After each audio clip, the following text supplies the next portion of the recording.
How to fix when your keyboard won't type apostrophes, quotation marks, and inverted commas. Hi everyone, it's Sophia to assist you today. Without any delay, let's jump right in. First, open Settings, then click on Time and Language. You'll find this kind of screen pop up. Click on Language. You'll find on left side of your screen. You'll find Window Display Language. Make sure it's in English, United States. Then go to Keyboard. You'll find all this language. Click on Language, United States, US.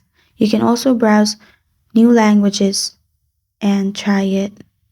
If you make sure there is English, United States, and then your problem will be solved. That's how you fix when your keyboard won't type apostrophes, quotation marks, and inverted commas. Thank you for joining me today. If this video helped you out, please leave a like and subscribe for more. Got a question or want to suggest a topic? Comment below. I'm Sophia signing off. Until next time.